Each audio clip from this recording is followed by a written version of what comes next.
Welcome to Jesus Loves Your History. Into the Mystic Ash is in YouTube chime out. I got a couple of disclaimers before we begin. If you've already heard this before, you can skip ahead. When I start getting into the message, I will raise my hand up like this. Deal? So, okay, disclaimers. If you believe that there's, for my religious folks out there, if you believe in God or any kind of supreme creator energy, you would agree, I do believe, if you believe that God is supreme creator of all, that it wouldn't just be limited to one world or one group of sentient beings, one planet and one solar system. Like, that's very limiting. It's a limiting belief to place on a all-encompassing energy, manifester of everything that is, right? It's very limiting. So, if you believe in God, and you believe that there's a creator, and you believe that God is the all-powerful, then that would in turn lead you to believe that we are not the only things that God has created in the universe, right? So let's start there. Second of all, this is an entertainment channel, so don't get your panties in a bunch about anything that I say. Third, this is prompted based on a reading that I saw by Miss Allison Rose. I don't know, I put a link in the first video of this. Maybe I'll create a playlist. But definitely subscribe to her. She's an amazing reader. But this particular reading is what I gotta just, I think I just have to attach it to this one as well. I'll just have to attach her video to this in the description box below. But halfway through her reading, she was discussing the idea that, and it was in the section where she was talking about mental telepathy and how different sentient beings come to the reality of having this knowledge of telepathy with each other, because we're all connected. It's just tapping into it, believe it and achieve it kind of a stuff, right? Anyway, so why does this feel so rambly? I feel bumbly and fumbly like Winnie the Pooh. I probably look like Winnie the Pooh. And why should you trust what I say? I'm just some homely widow. I don't know. Your belief is none of my business. That's your business. And you'll have to figure that out for yourself, right? That's not my cross to bear. That's yours. Your judgments, and where they've stemmed from, and how you've been judged, and how that's hurt you in your life, and then projecting that onto others. It's a personal problem, right? That's a you problem, that's not a me problem. So, you want to judge the way this video looks, you want to judge how I look, you want to judge how I speak, please do so until you work that out for yourself. Okay? My name is Ashley Christie. I wrote a book, Jesus Loves Your History. There's my shameless plug. Oh, my followers on my other channel have been, my Mystic members have been trying to get me to, you know, talk about all the stuff that I do, and I keep forgetting or I get shy. So that's my shameless plug for the video. But when she was talking about the telepathy in her video, which I will put in the description box below, she mentioned that there's a particular group of sentient beings that are not of this planet, so for us they're alien, right? Because anything foreign to us is an alien energy, right? So there's sentient beings from another time-space continuum or another dimension or another solar system or whatever it is. I don't know. I haven't met them, so I can't speak on it. And if I have, I don't remember. Right? So, there's a particular group that she got a download about where the reason their telepathy, when they start to communicate with us telepathically, it feels very violent. It feels very aggressive, very violent, very scary, right? It's kind of like how I view German language. No offense, Bridget, but when you guys say hello, it sounds like I hate you. You know, like you're just counting, and it sounds like you're giving like death orders. It's like I have German in my blood, okay? Like I'm not like prejudiced or whatever, but it's a scary language. But it's like the equivalent of that in, you know, telepathy. And that's Elijah in the background. So she she was stating that the reason that they're so aggressive and scary in their telepathy is because of the trauma that they have been through, right? So imagine your world, your solar system, maybe even your like time, space, whatever dimension. I don't know. I'm speaking above my pay grade. But imagine that it gets destroyed in the most horrific, painful, abrupt, scary way possible. And have you ever seen people who, like little kids especially, but it also like war veterans, but people who come out of war situations and they're completely shell-shocked and they can't even speak, right? And sometimes when they do make sounds, it sounds like a guttural scream or crying or anger. It's like this buildup of all these, and it's just like, okay, like that. Good job, Elijah. That's exactly what I was saying.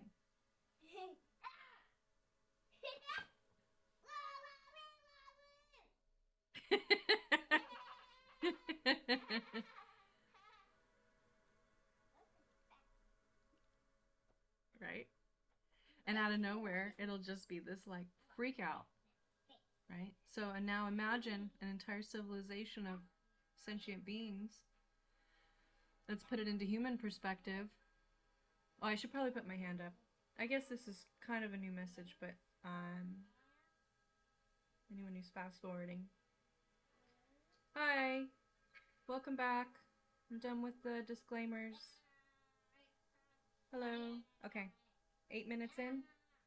Maybe someone can comment that. About 8 minutes in. So, imagine you go through this really intense, actually maybe you might want to rewind about 30 seconds or a minute, because I kind of forgot to raise my hand. So imagine you experience this extreme trauma, and it throws you into either silence, right?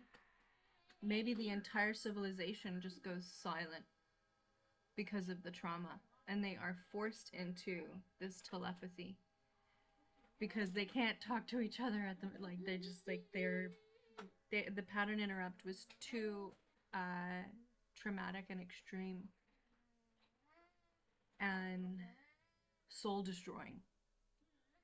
And every time maybe they try to speak, it comes out as crying or wailing or screaming or whatever. And they've had to evolve into just telepathy, not because it's like this thing to attain, like we talk about as humans, like, oh, mental telepathy is like a superpower. For them, it was out of desperation, right? So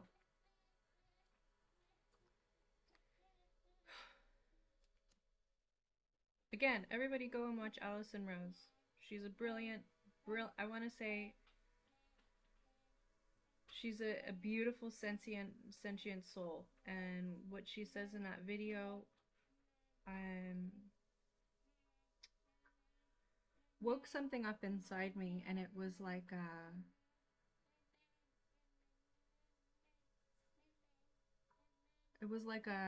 hello, we're here. Are you guys ready to talk to us yet? Now, in order to be ready to talk to sentient beings that have experienced such trauma, they're probably worried about coming in and talking to us because it's going to come across really scary. They're still in this trauma space, right? I don't know how long ago their situation happened. Maybe it feels like yesterday for them and it's been 1,000 years for us, right? Time and space is relative to your experience, to your perspective, right? To your particular blend of energy. Okay? God is magnificent. The Creator is absolutely magnificent. You think that the Creator of all that is hasn't manifested in the most mind-blowing ways? Now, we all have free will. All sentient creations have free will. The lemming can walk off the cliff, or it can turn around and say, I don't want to follow you assholes. I don't want to fall off a cliff. Right? But the lemming has a choice. Okay? So, here we go. Ace of Cups is the beginning message, which is compassion, emotional understanding, healthy hand reaching of, hello, how are you? Are you okay? Now, most humans, most of us, me and myself included up until not very long ago, if you said to me, if you asked me and said, hey, would you be okay and comfortable meeting a created sentient being that is not human, that maybe doesn't look like you, maybe doesn't talk like you, right? From a different reality altogether, would you be comfortable meeting them? Like if they just knocked on your door, would you be okay with that? Up until not very long ago, I would probably say, I don't know if I'm ready. Because I'm having a hard enough time dealing with all the assholes on the earth. And now you want to introduce new assholes from other time, space, energies, whatever. Other solar systems. Oh, Elijah, you're going to need pants on. Hold on. Sorry. Potty training. No, I have the show on. I have the camera on. Okay. There's some comfy ones right behind you. On the bed right there. Can you pick those up for me? Can you just go that way, please? No, you cannot go that way. I'm gonna get you.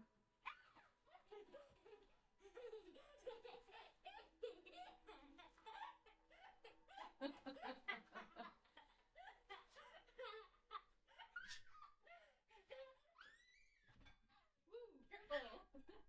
got you.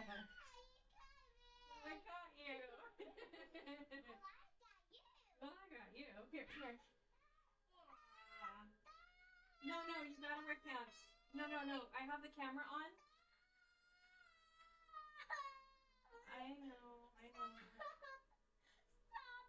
I'm sorry. I know, naked is so much more fun, but you can't. Elijah? What happened to your thing? What happened to your thing over there? It's turned off. Why? Why? How did it turn off? How did it turn off?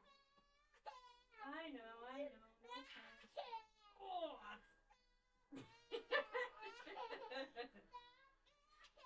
Okay, I understand, but you really gotta wear pants. I know. No.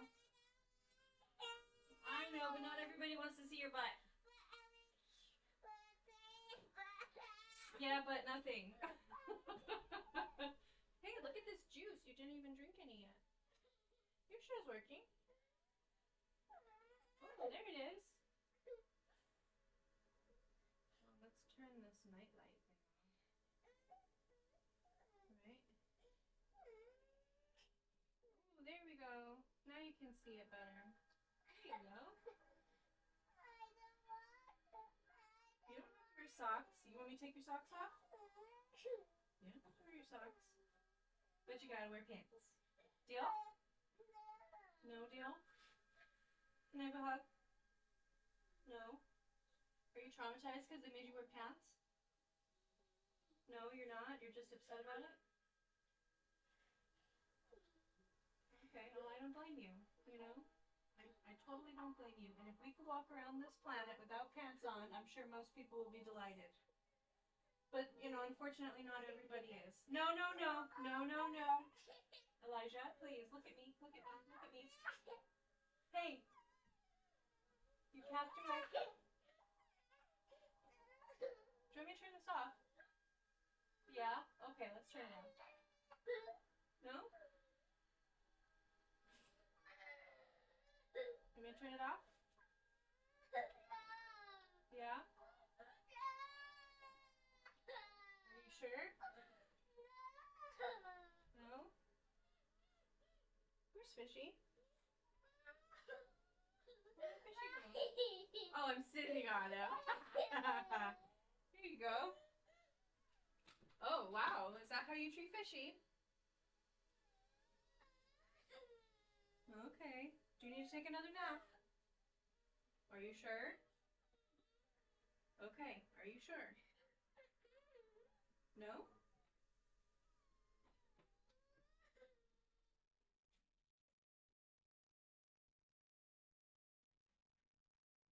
Well, okay.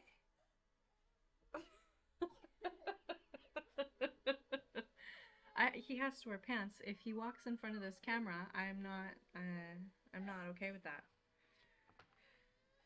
Actually, I feel like there's a message in here. Elijah, leave your pants on, please.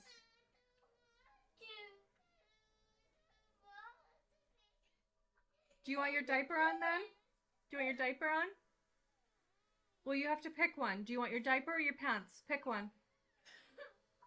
5, 4, or I put both of them on you. Do you want diaper and pants? Okay, let's do diaper and pants. Pull your pants back up, please. Pull your pants back up, please.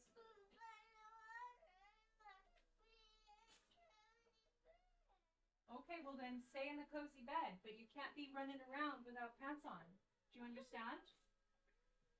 Do you hear me? Okay, come here. You cannot be running around without pants on. Do you hear me? If you get out of the bed, I'm putting pants on you. Do you understand? Yeah?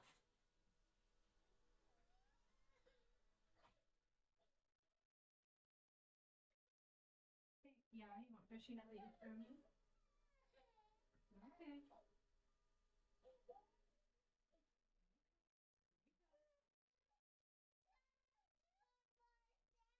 Okay, do it yourself. I'm not editing that out for a reason. Now imagine you have another life form that doesn't wear pants. Let's use that as an example. Okay? They don't wear pants, they have no interest in wearing pants, and they're offended by the fact that you would ask them to wear pants. Who are you to tell me to wear pants? What if they have a giant thing on their... What if their reproductive organs are in their forehead? And you say, can you please wear a hat while you talk to me? And they're like, what are you talking about? I'm offended that you would even ask. This is my face. You know, and then there has to be a negotiation. Okay, well, you know what? When you're in your own personal space, like he's in his bed, you don't have to wear your pants, right? You don't have to put a hat over your reproductive organs when you're in your own home. But if you're going to engage with other species of sentient reality, right? Like, you gotta put pants on. You gotta wear a hat on.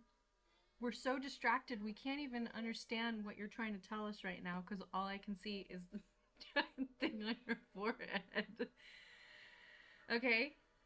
So, initially, I think part of the acclimation process issue is going to be just the difference of appearance. Look how we treat each other just being different colors or sexes or races or cultures, or the people, how we treat each other when we wear different clothes or we have different like caste system in India. Look how people get treated. And we're all the same species. Like we're all humans. We're all like humans, humanoids, whatever you call us. And look how we treat each other. Why would anyone of a different, that's a totally different sentient being, why would they want to introduce themselves to us?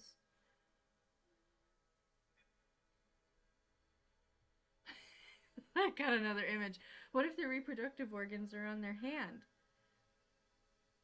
And as humans, we go around and we're like, hey, how you doing? And they're like,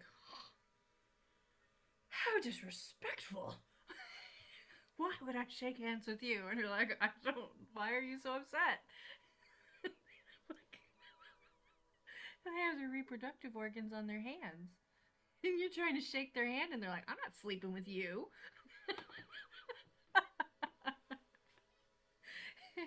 Could you imagine how that would feel for them and for you? Like, oh God, I'm so sorry. And, you know, you're trying to violate me? You need to go to jail. It's like, I didn't know. I didn't know. I'm sorry. I was just trying to say hello. It's like, I don't know how you say hello in your species, but that is not how we say hello here. Right? We even have a little bit of that already within our human culture where, you know, like the Japanese, they bow, right? You don't shake their hand. That's a very Western thing. Right. So, anyway, I feel like that is a very important message initially, is understanding where everyone's come from. 2222 on my clock as I'm recording this. So, we're all different. We all look different, right? Sometimes our exterior doesn't match our interior, right? Now, like, I heard this a long time ago, and a friend of mine was saying this to me. It's like, look, you know, the French don't spend a lot of money on the exterior of their houses, they spend it on the interior. Why would you want to go advertising to thieves that you have a bunch of money? Like, you want the outside of your house to look like shit, and the inside of your house is like decadent and gorgeous and beautiful. Now, let's take that idea and put it on an actual individual, right? Maybe they're the most horrifically looking creatures you'll ever see, but they've got the biggest hearts, and they're the biggest, coziest, most loveliest, understandingest, most amazingest creatures in the whole of anything. And maybe you have these other creatures that are actually very beautiful and attractive, but they're absolutely horrific. They'll eat your children, but they're so beautiful. To what standard? Right? And, you know, we've had like drips and drabs of this trying to like get into human psyche to like alleviate the pressure. So, like, remember Men in Black series, right? And we've had Jupiter Rising, and we've had Guardians of the Galaxy. I like Guardians of the Galaxy because, but I wish that there'd be, and like Star Wars and these kinds of things, and Star Trek and all that, right? We've got drips and drabs, but that doesn't compare and equate to the actual experiencing of it, right? Now, another thing that she said, which I'll do that in another video actually. We're going to discuss that in the next video. Okay, so this was Ace of Cups. Next, we'll be discussing Two of Cups energy. And we're going to talk about Allison Rose's explanation of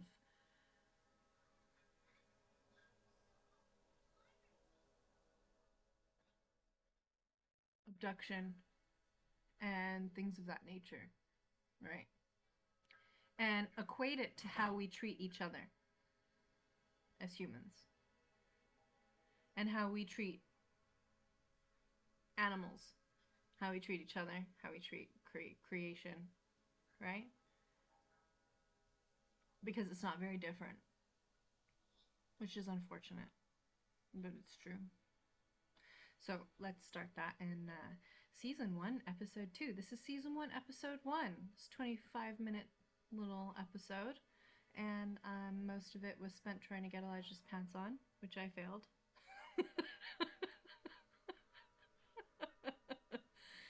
But you know, everything that happens is a message. This is how downloads work. The energy permeates the space,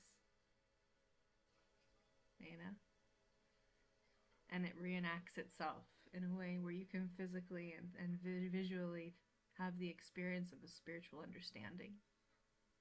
Okay? All right, let's try again. Let's do another one.